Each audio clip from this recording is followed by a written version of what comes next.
നമസ്കാരം. മലയാളി വാർത്തയിലേക്ക് സ്വാഗതം. ഓണം ബമ്പർ അടിച്ചു കഴിഞ്ഞാൽ അത് ആരാണ് അതിന്റെ വിജയെന്ന് കണ്ടെത്താനുള്ള ഒരു വെപ്രാളം മാധ്യമപ്രവർത്തകർക്കാണെങ്കിലും മലയാളികൾക്കാണെങ്കിലും ഉണ്ടാകുന്നത് സ്വാഭാവികമാണ്. ഇത്തവണയും ഈ പറയുന്നത് പോലെ ഓണം ബമ്പർ 4 ദിവസം നീട്ടിവെച്ചിട്ടാണ് ഫലപ്രഖ്യാപനമൊക്കെ ഉണ്ടാകുന്നത്. അങ്ങനെ ഫലപ്രഖ്യാപനം ഉണ്ടായി മണിക്കൂറുകൾക്കുള്ളിൽ തന്നെ ബമ്പർ പോയ വഴികൾ പറയുമ്പോൾ അങ്ങ് കൊച്ചിയിൽ നിന്ന് പാലക്കാട് അങ്ങനെ ചുറ്റിത്തിരിഞ്ഞ് പല സ്ഥലങ്ങളും പറഞ്ഞു. അവസാനം ബമ്പർ അടിച്ചത് ഒരു സ്ത്രീക്കാണ് എന്നുള്ള രീതിയിലും പറയുകയുണ്ടായി. പിന്നീട് വലിയ രീതിയിലുള്ള ഒരു വിവാദത്തിലേക്ക് മാധ്യമപ്രവർത്തകരുടെ അടക്കം കയ്യേറ്റം ചെയ്യുന്ന രീതിയിലേക്ക് കാര്യങ്ങൾ പോയി. അതായത് ബമ്പർ അടിച്ചത് ആരാണ് എന്ന് വ്യക്തമല്ല എങ്കിൽ പോലും ഒരു സ്ത്രീയെ കേന്ദ്രീകരിച്ച് ഇവരാണ് വിന്നർ എന്ന് പറഞ്ഞുകൊണ്ട് മാധ്യമപ്രവർത്തകർ ഒന്നടങ്കം കൂടുന്നു. പിന്നീട് പലരും സഹായവും മറ്റു കാര്യങ്ങൾക്കുമൊക്കെ ആയിട്ട് ഈ സ്ത്രീയെ വന്ന് കണ്ടുകൊണ്ടിരിക്കുന്നത് അവർക്കത് ബുദ്ധിമുട്ടാകുന്നു.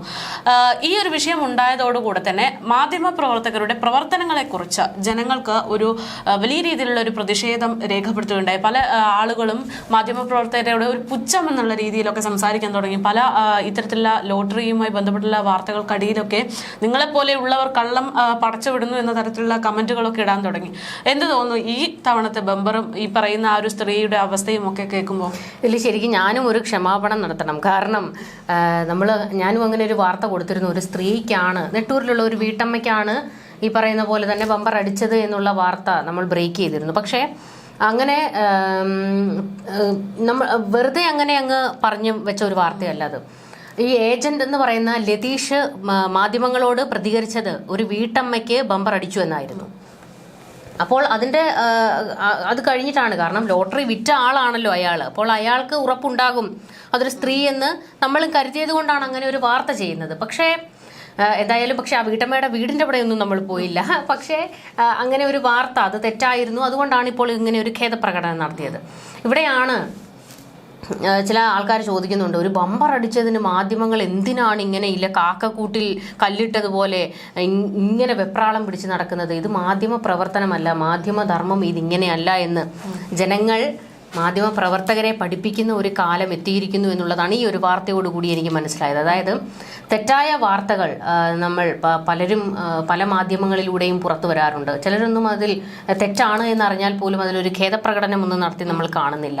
ഇപ്പം അങ്ങനെ ഒരു ശൈലി പോലുമില്ല. പണ്ടൊക്കെ ആയിരുന്നെങ്കിൽ ഒരു വാർത്ത കൊടുത്ത് അതിലൊരു തെറ്റ് പറ്റി കഴിഞ്ഞാൽ തൊട്ടടുത്ത നിമിഷം ഇങ്ങനെ ഒരു വാർത്ത കൊടുത്തിരുന്നു, അത് തെറ്റാണ്, അതിൽ ഖേദപ്രകടനം നടത്തുന്നു എന്ന് പറയുമായിരുന്നു. പക്ഷെ ഇപ്പം മാധ്യമങ്ങൾക്ക് അങ്ങനെ ഒരു ശീലമില്ല.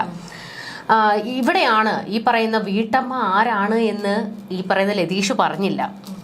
നെട്ടൂരിലുള്ള ഒരു വീട്ടമ്മ, വീട്ടുജോലിക്ക് പോകുന്ന ഒരു വീട്ടമ്മ, ദിവസക്കൂലിക്കാരി, ഇത്രേ കേട്ടുള്ളൂ.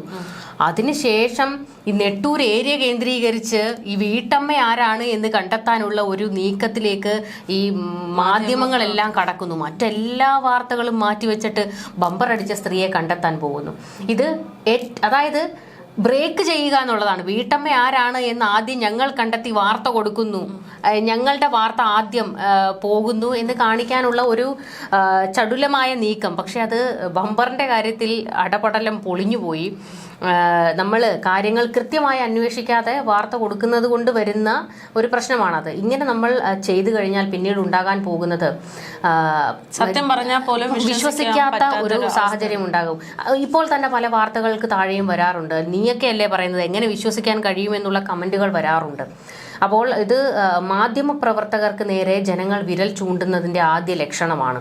ഇത് മാത്രമല്ല, ഒരു വീട്ടമ്മയുടെ വീട്ടിൽ പോയി തമ്പടിക്കുകയായിരുന്നു മാധ്യമങ്ങൾ, ഈ നെട്ടൂരിലുള്ള വീട്ടമ്മയുടെ. അവസാനം ആ വീട്ടമ്മയ്ക്ക് ആ വീട്ടിൽ പോലും കഴിയാൻ പറ്റാതെ വന്നു. അവർക്ക് മകളുടെ വീട്ടിലേക്ക് മാറേണ്ടി വന്നു.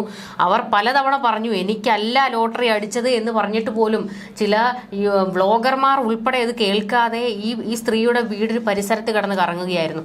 നാട്ടുകാർക്ക് പോലും അത് ശല്യമായി മാറി.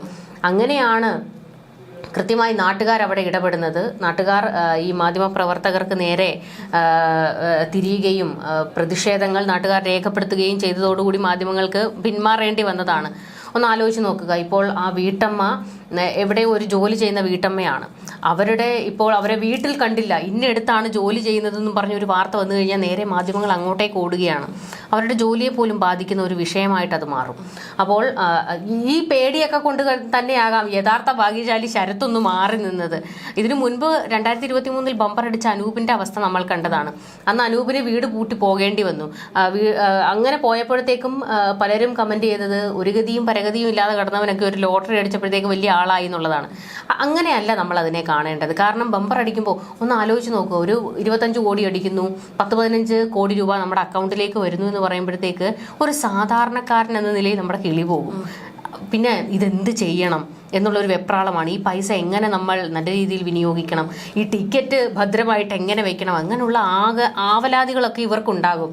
അപ്പോൾ അവർ പൂർണ്ണമായും മറ്റുള്ളവരിൽ നിന്ന് ഒഴിഞ്ഞു മാറി കഴിയാനായിരിക്കും ആ സമയങ്ങളിലൊക്കെ അവർ ആഗ്രഹിക്കുക. പക്ഷേ മാധ്യമങ്ങൾ ആ ഒരു സ്വകാര്യതയിലേക്ക് കടന്നു കയറുകയാണ്. അവരെ മാധ്യമങ്ങൾ അവർ ലോകത്തിന് മുൻപിൽ ഇങ്ങനെ തുറന്നു കാണിക്കുകയാണ്. ഇന്ന സ്ഥലത്താണ്, ഇവിടാണ് അവരുടെ വീട്. അത് എനിക്ക് തോന്നുന്നു ഇപ്പോൾ വാർത്തകൾക്ക് വന്നിരിക്കുന്ന ഒരു അവതരണ രീതിയിൽ വന്നിരിക്കുന്ന ഒരു മാറ്റം തന്നെയല്ലേ. അതായത് ഇപ്പം പണ്ട് കാലത്തൊക്കെ അല്ലെങ്കിൽ കുറച്ച് കാലങ്ങൾക്ക് മുമ്പ് ഈ വാർത്ത എന്ന് പറയുന്നത് ഇപ്പോൾ ജനങ്ങൾക്ക് എത്തിപ്പെടാൻ പറ്റാത്ത സാഹചര്യത്തിൽ അവരിലേക്ക് കാര്യങ്ങൾ ഇന്ന സംഭവങ്ങൾ നടന്നു വിവരങ്ങൾ എത്തിക്കുക എന്നത് മാത്രമായിരുന്നു ഒരു വാർത്ത കൊണ്ട് അല്ലെങ്കിൽ മാധ്യമധർമ്മം കൊണ്ട് ഉദ്ദേശിച്ചത്. അതുകൊണ്ട് തന്നെ പണ്ട് അതിന്റെ ഏറ്റവും വലിയ ഉദാഹരണമാണ് ദൂരദർശൻ. എന്താണോ സംഭവം നടന്നത് അത് കൃത്യമായിട്ട് ജനങ്ങളെ അറിയിക്കുന്ന ഒരു മാധ്യമമായിട്ട് ദൂരദർശൻ ഇപ്പോഴും പോകുന്നുണ്ട്. അവർക്ക് ബ്രേക്കിംഗ് ഇല്ല, പക്ഷേ കാര്യങ്ങൾ കൃത്യമായി അറിയിക്കുക, വിശ്വസനീയമായ വാർത്തകൾ എത്തിക്കുക എന്നുള്ളതാണ്. ഒരിക്കൽ പോലും ഒരു തെറ്റായ വാർത്ത പുറത്തുവിടരുത് എന്ന് ഒരു കൃത്യമായിട്ടുള്ള അജണ്ടയുണ്ട്. പക്ഷേ മറ്റു മാധ്യമങ്ങളിലേക്ക് ഈ പറയുന്ന സാറ്റലൈറ്റുകളൊക്കെ പല രീതിയിൽ ഓഗ്മെന്റഡ് റിയാലിറ്റി ഒക്കെ കൊണ്ട് രീതികൾ മാറും തോറും അവരുടെ വാർത്തയിൽ വിശ്വാസ്യതയും മാറുന്നുണ്ട് എന്നുള്ളതാണ്. ഇപ്പോൾ കഴിഞ്ഞ ദിവസം തന്നെ ഞാനൊരു നമ്മുടെ ശബരിമല വിഷയവുമായി ബന്ധപ്പെട്ടിട്ട് ഉണ്ണികൃഷ്ണൻ പോറ്റിയുടെ വീടിന്റെ സമീപത്ത് പോയി.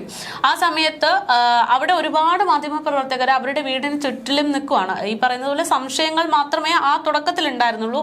ഇയാൾ തന്നെയാണ് കുറ്റവാളി എന്നോ അല്ലെങ്കിൽ ഇയാൾ തന്നെയാണ് സ്വർണം മോഷ്ടിച്ചത് എന്നതിന്റെ ഒരു അടിസ്ഥാനം വന്നിട്ടില്ല. ഉണ്ണികൃഷ്ണൻ പോറ്റിയുമായി ബന്ധപ്പെട്ട് ചില സംശയങ്ങൾ ഉണ്ട് എന്ന് മാത്രം ഒരു വാർത്ത വരുന്ന സാഹചര്യത്തിലാണ് നമ്മൾ അവിടെ എന്താണ് നാട്ടുകാർക്ക് എന്ത് പറയാനുണ്ടാകും എന്നുള്ള ലക്ഷ്യത്തിലാണ് നമ്മൾ ചെല്ലുന്നത്. പക്ഷെ അപ്പോഴേക്കും ആ വീടിന് മുഴുവനായിട്ട് ഒരുമാതിരി നമ്മൾ ഒരു യുദ്ധ ഭീതിയിലൊക്കെയാണ്. നിറയെ വാഹനങ്ങളാണ്, അത്രയും സാറ്റലൈറ്റിന്റെ വാഹനങ്ങൾ അവിടെ ഉണ്ട്.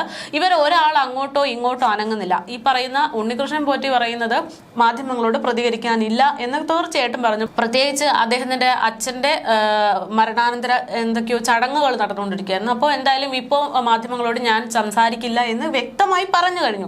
അതായത് അന്നിനി ഒരു ബൈറ്റ് കിട്ടാൻ സാധ്യതയില്ല. എന്നിട്ട് പോലും അവിടെ നിന്ന് വേറെ എന്തെങ്കിലും കിട്ടും എന്നുള്ള പ്രതീക്ഷയിൽ മാധ്യമങ്ങൾ ഓരോരുത്തരും തമ്പടിച്ച് ഇരിക്കുകയാണ്. കാരണം എന്താണ്, അവരവിടുന്ന് മാറിക്കഴിഞ്ഞിട്ട് മറ്റെന്തെങ്കിലും വിവരമുണ്ടെങ്കിൽ ഏതെങ്കിലും ചാനലുകാർ ആദ്യം ഫസ്റ്റ് എന്ന് പറഞ്ഞ് കൊടുത്തു കഴിഞ്ഞാൽ ഈ ആദ്യം പോയിട്ടുള്ള ചാനലുകാർക്ക് അതൊരു പ്രഷറാണ്, അതൊരു പ്രശ്നമായിട്ട് മാറുകയാണ്. അതായത് വാർത്തകൾ കൊടുക്കുന്നത് ഒരു മത്സരമായിട്ട് മാറുന്നതിൻ്റെ ഒരു പ്രശ്നമാണ്. പലപ്പോഴും ഈ അഭ്യൂഹങ്ങൾ വരാനുള്ള ഒരു സാധ്യത ഉണ്ടാക്കിയതും ഈ മത്സരങ്ങൾ തന്നെയാണ്. അതായത് ഈ പറയുന്നത് കൃത്യമായിട്ടുള്ള ഡാറ്റയും വിവരങ്ങളും ഒക്കെ കിട്ടി ഒരു വാർത്ത പൂർത്തീകരിച്ച് പുറത്ത് കൊണ്ടുവരുന്നതിന് മുമ്പ് ആളുകൾ ഏകദേശം ഇങ്ങനെ ആയിരിക്കാം എന്ന് പറഞ്ഞുകൊണ്ട് ഊഹിച്ചുകൊണ്ട് വാർത്തകൾ കൊടുക്കുന്ന ഒരു രീതിയിലേക്ക് കാര്യങ്ങൾ മാറിയിട്ടുണ്ട്. ഉറപ്പായിട്ടും ഇത് മാത്രമല്ല, നമുക്ക് ചിലർ ഏറ്റവും കൂടുതൽ പൊട്ടിത്തെറിക്കുന്ന ചില സമയങ്ങളുണ്ട്. അതായത് മാധ്യമങ്ങൾക്കെതിരെ പൊട്ടിത്തെറിക്കുന്നത് മരണ വീടുകളിലൊക്കെ പോയിട്ട് ഈ മാധ്യമങ്ങൾ കാണിക്കുന്ന ചില കൈകടത്തലുകൾ. അതായത് ബന്ധുക്കളൊക്കെ ബുദ്ധിമുട്ടി അവരിങ്ങനെ ഏറ്റവും വിഷമകരമായ, അവർക്ക് വേണ്ടപ്പെട്ട ഒരാൾ മരിച്ചു പോകുന്ന ഒരു വേദന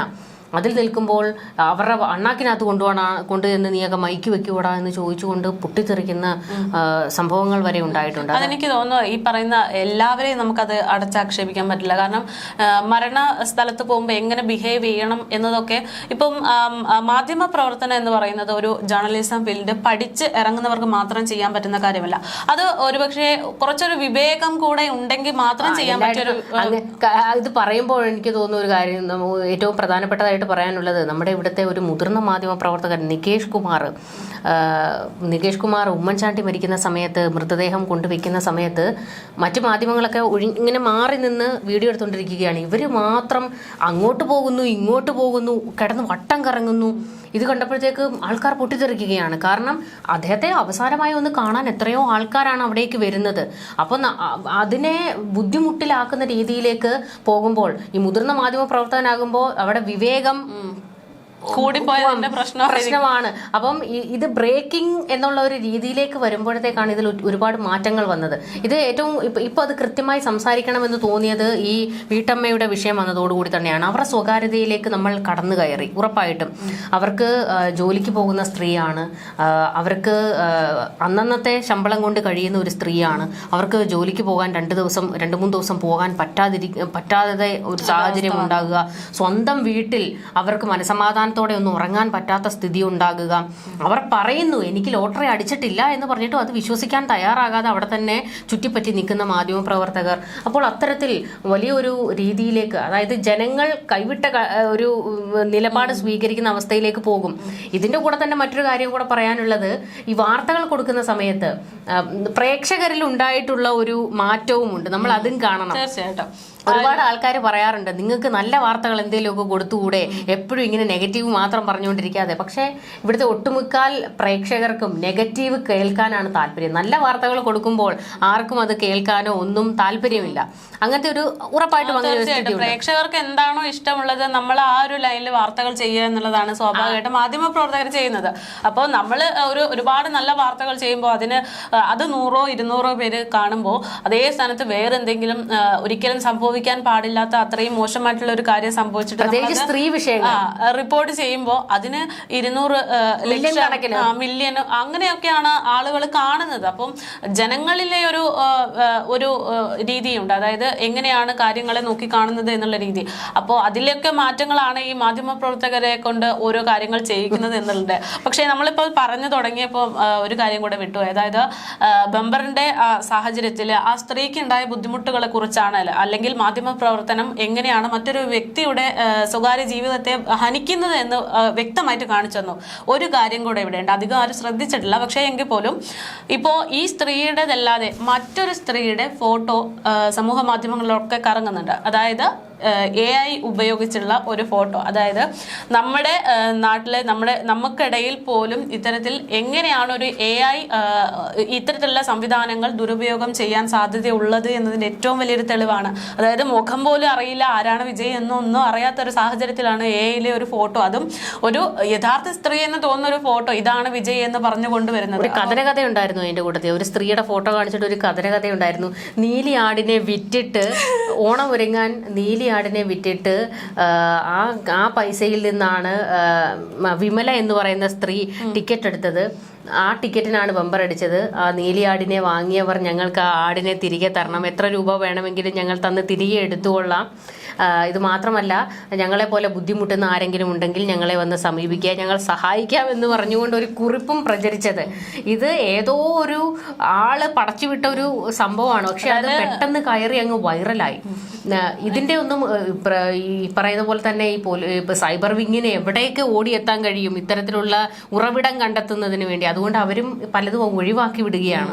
നമ്മൾ ഈ പറയുന്നത് പോലെ പറ്റിക്കപ്പെടാൻ ഒരുപാട് അവസരങ്ങളുള്ള ഒരു സാഹചര്യത്തിലേക്കാണ് കാര്യങ്ങൾ പോകുന്നത് എന്നുകൂടെ ഈ ഒരു സന്ദർഭത്തിൽ നമുക്ക് മനസ്സിലായിരിക്കുകയാണ്. ജനങ്ങളും ഇതിൽ കൂടുതൽ ജാഗ്രത കാണിക്കണം എന്നുള്ളതാണ്. അതായത് AI പോലുള്ള നമ്മുടെ ഈ AI-ന്റെ കാര്യം പറയുമ്പോഴാണ് ഇപ്പോൾ ഉള്ള ഒരുപാട് വാർത്തകൾ ശ്രദ്ധിച്ചിട്ടുണ്ടോ? AI ഉപയോഗിച്ചിട്ടുള്ള വാർത്തകൾ യഥാർത്ഥമായിട്ടൊരു മനുഷ്യൻ നിന്ന് കൊടുക്കുന്ന വാർത്തയാണോ അതോ AI ആണോ എന്ന് മനസ്സിലാവുന്നില്ല. അപ്പം തെറ്റിദ്ധരിപ്പിക്കപ്പെടാൻ അങ്ങനെയും ചില സാഹചര്യങ്ങൾ കൂടെ ഉണ്ട് എന്നുള്ളതാണ്. എന്തായാലും ഈ പറയുന്ന യുവതിക്കുണ്ടായ ബുദ്ധിമുട്ടിൽ നമ്മളൊക്കെ ഖേദം പ്രകടിപ്പിക്കുകയാണ്. പിന്നെ ഈ പറയുന്നത് പോലെ ഈ വിന്നർ ഈ തവണ ഓണം ബമ്പർ അടിച്ച ആളെ നമുക്കൊരു കുറ്റവും തെറ്റും പറയാൻ പറ്റില്ല. കാരണം അദ്ദേഹം, എനിക്ക് തോന്നുന്നു ഇതിനു മുമ്പ് അനൂപ് നൽകിയിട്ടുള്ള കുറെ ഉപദേശങ്ങളുണ്ടല്ലോ. ഇപ്പം വിന്നർ ആയതിനു ശേഷം അദ്ദേഹം ഒരുപാട് യൂട്യൂബും അല്ലാത്ത മാധ്യമങ്ങൾക്കൊക്കെ ബൈറ്റ്സ് കൊടുക്കാറുണ്ടായിരുന്നു. അപ്പൊ അദ്ദേഹം പറഞ്ഞൊരു കാര്യമുണ്ട്, നിങ്ങൾ